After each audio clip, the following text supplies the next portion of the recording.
رحیم معزز خواتین و حضرات، السلام علیکم ورحمۃ اللہ وبرکاتہ۔ آج میں اس نشست میں آپ کے سامنے بڑی ایک اہم بات کی طرف آپ کی توجہ مبذول کراؤں گا۔ ہمارے ہاں ڈاکٹر عبدالسلام کے بارے میں جو قادیانیوں کا ایک بڑا فگر ہے، بہت اہم شخصیت ان کے ہاں، تو میں اس سلسلے میں چند گزارشات آپ کی خدمت میں عرض کرنا چاہتا ہوں۔ معزز خواتین و حضرات، ہٹلر میں جرمنی کے ہٹلر کے دور حکومت میں اس کا ایک منسٹر، پروپیگنڈا منسٹر تھا، اس کا نام تھا گوئبلز۔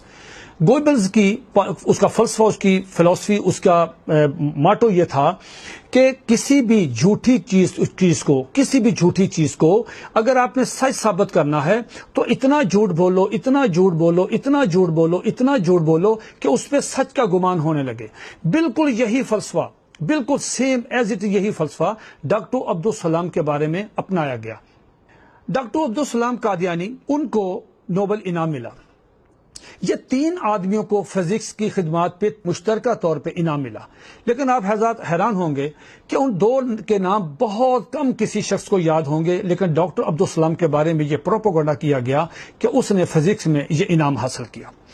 میں دنیا بھر کے اور بالخصوص پاکستان کے تمام اینکرز حضرات کو، پڑھے لکھے الیکٹرانک میڈیا، پرنٹ میڈیا میں جتنے ہمارے دوست احباب ہیں، میں ان سب سے دستبست عرض کرتا ہوں کہ کم از کم ہمیں یہ تو بتا دیں کہ ڈاکٹر عبدالسلام نے جو مقالہ لکھا جس پہ ان کو نوبل پرائز ملا، اس سے پاکستان کو کیا فائدہ ہوا؟ ان کی کوئی تحقیق، کوئی دریافت، ان کی کیا تیر مارا؟ کیا پاکستانی قوم کو، پاکستان کو بحثیت اس کو کیا فائدہ ہوا؟ اب دیکھیں آپ کہ یہ پہلے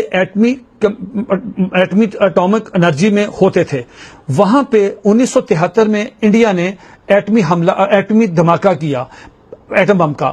اس کے جواب میں پاکستان کو 2، 3، 4، 5، 6 سالوں کے بعد خود حملہ کرنا چاہیے تھا، یہ ایٹمی دھماکہ، لیکن آپ حیران ہوں گے کہ کچھ بھی نہیں، بلکہ یہ پاکستان کے وہاں سے ایٹمی توانائی کمیشن سے جتنی معلومات ہوتی تھی یہ ساری کی ساری یہ امریکہ پہنچاتے رہے۔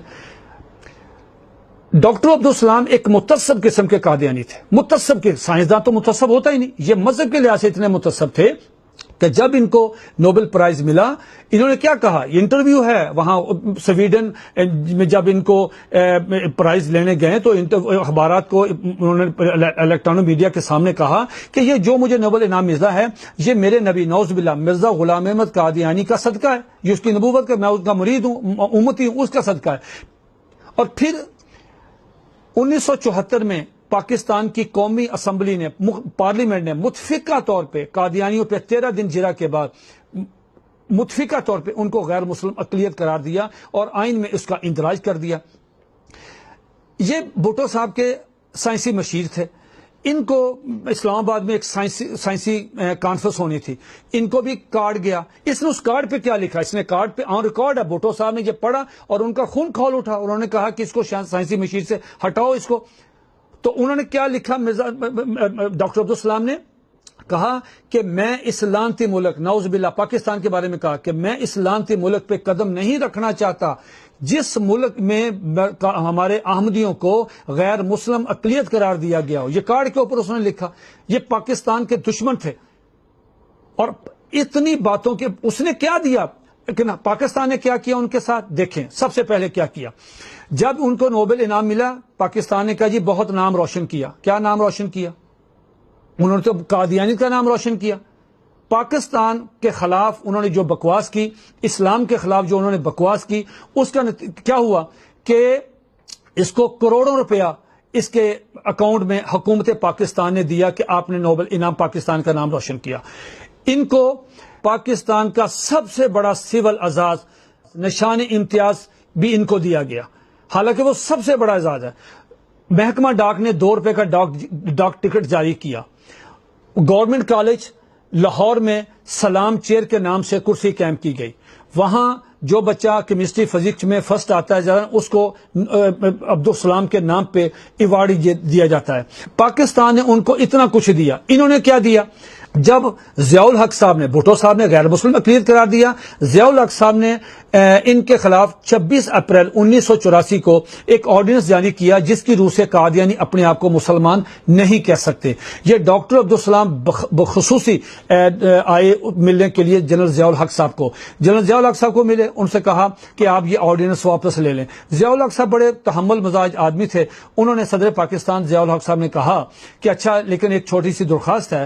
وہ گئے الماری میں سے ایک کتاب رد قادیانیت پہ نکال کے لائے اور اس میں ایک حوالہ انہوں نے کہا، اس کتاب جو حوالہ تھا وہ قادیانی کی یہ کتاب جو تذکرہ ہے اس کا یہ حوالہ تھا۔